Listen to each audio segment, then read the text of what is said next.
એક મસ્ત મજાનું જંગલ હતું. એમાં કેટલાય બધા પ્રાણીઓ રહેતા હતા. એમાં એક દિવસ શિયાળને મીઠી મીઠી શેરડી ખાવાનું મન થયું ત્યારે ઉદભાઈને એમ કીધું કે ઉદભાઈ મને શેરડી ખાવાનું મન થાય છે. તો ઉદભાઈએ કીધું અહીંયા તો ન હોય, આપણે ગામમાં હોય. તો ઉદભાઈએ કીધું કે તો ચાલો જઈએ આપણે ગામમાં. તો ગામમાં ગયા તો એમાં મોટી મનાલી નદી આવી. એમાં શિયાળ ભાઈએ કીધું કે મને તો તરતા નહીં આવડતું. તો ઓલા ઉદભાઈને કીધું કે તું મને મારી પીઠ ઉપર બેસી જાઉં, હું તને લઈ જાઉં છું. ધીમે ધીમે નદી પાર કરતા ખેતરમાં પહોંચી ગયા. પછી ખેતરમાં એક દૂર ઝાડવે માલિકના હુતે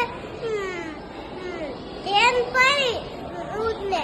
ત્યારે ઉદભાઈને કીધું શિયાળભાઈને કે ઉદભાઈ તમ તું લઈ જો, નકર માલિક આવશે ને તો આપણને બેને મારશે. પછી ચૂપચાપ અંદર ખાવા માંડ્યા. ભોજન ખાયા પછી ગીત ગાવાની ઈચ્છા થઈ. ઓલા શિયાળને કીધું ઉદભાઈ મને ગાવાનું મન થાય છે. ઉદભાઈએ કીધું કે ના એવું ન કરતા, નકર આપણો ઓલા માલિક જાગી થાય છે ને તો આપણને બેને મારશે. પણ એ વાત માન્યો નહીં. કરવા માંડ્યો. એટલે માલિકને ખબર પડી કે આજ વખતે મારા ખેતરમાં માલિક ઓલા શિયાળ ઘૂસી ગયો છે.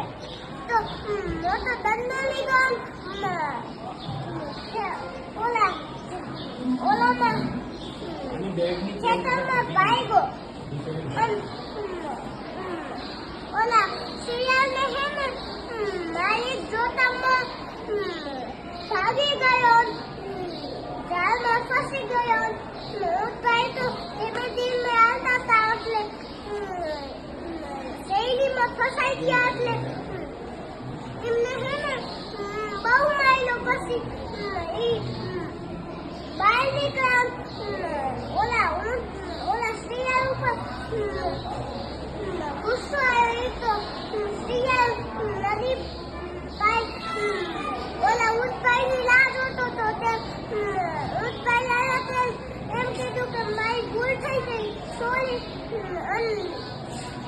ચલો જઈએ. પણ ઓલા ઉદભાઈ પૈનો બોલ્યા. નીચે બૈરામ શિયાળ બેસી ગયો. નદી પાર પહોંચ્યા ને તે ઉદભાઈએ એમ કીધું કે મને હે ને ઓલા તારા મને તો ધૂમકા મળવાની ઈચ્છા થાય છે. તો ઓલો શિયાળ તો કહે ના એવું ન કરો, નકર હું પડી જઈશ. પણ ઉદભાઈ વાત ન માન્યા. એટલે દુખી કરવા માંડ્યા. તે શિયાળ બીજા કે ગામે પડી ગયો. ઓલા